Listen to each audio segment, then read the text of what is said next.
প্রতিভা আছে বলে আমার মনে হয় না। কোন গান কবিতা আবৃত্তি?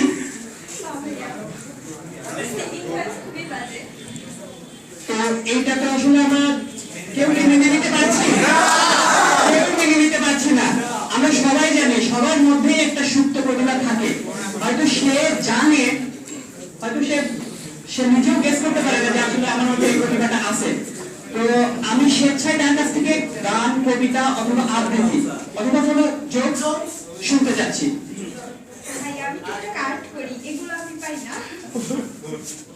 আচ্ছা, ধন্যবাদ তাকে। সে যেহেতু আর্ট করে, আমাদের এখানে সেই ব্যবস্থা নাই। পরবর্তী তার কাছ থেকে অবশ্যই দেখবে। আমরা এটা আশা করতে পারি না, আমরা তাকে একটা দায়িত্ব দেবো। সে আমাদের আমরা আশা করবো সে আমাদের এই সংগঠনের সাথে যুক্ত থাকবে এবং আমাদের যে প্রতিষ্ঠাতা লর্ড ব্যাডেন পাওয়েল তার একটু ছবি আমরা সব সময়ই আমাদের আমার মধ্যে এখনো সুপ্ত অবস্থায় এত জাগ্রত হয়নি।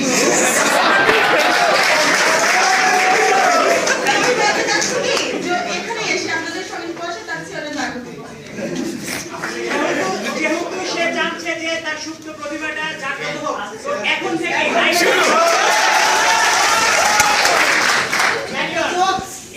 আমি অনেক কিছু পাই, তবে হচ্ছে মানে ঠিকঠাক করে সেটা করা হয় না। গান সবই পারি, কিন্তু মানে এভাবে স্টেজে কোথাও বলা বা কারোর সামনে বক্তৃতা দেওয়ার কোনো এক্সপিরিয়েন্স নাই। এখন থেকে মানে এভাবে বক্তৃতা দেওয়া সব কিছু শিখবো। আমি আর কিছু বলতে পারছি না, কিছু বলতে পারবো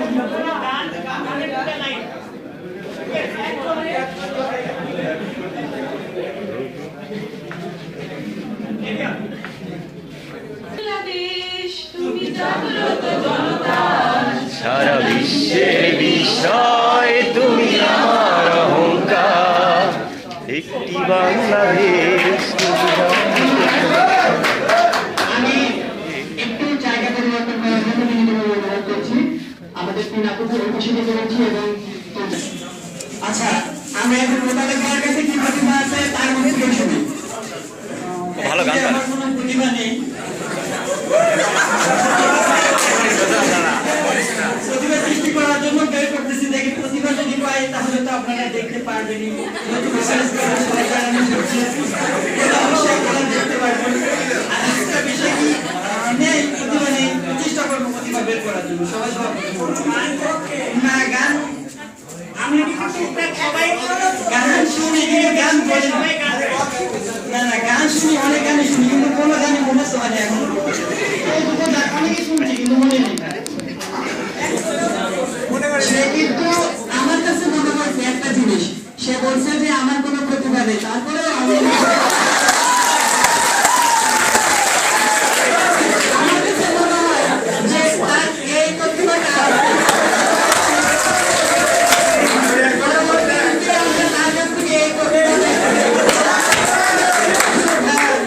ভুলে গেছিলাম। তো ওইরকম দাঁড়ানোর একটা অভ্যাস হয়ে গেছে, হাতে হয়ে গেছে। আচ্ছা, ধন্যবাদ। আমার কোনো প্রতিভা মনে করতেছে না। Primary school, high school, college তিনটা ধাপ পার করে এসে এখন বিশ্ববিদ্যালয়ের গণ্ডিতে।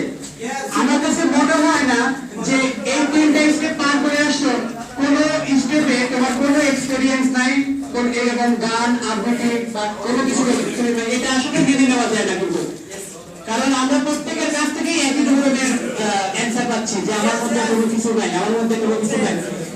আসলে নাই কি নাই মানে আছে, কিন্তু সেটা প্রকাশ করছে না।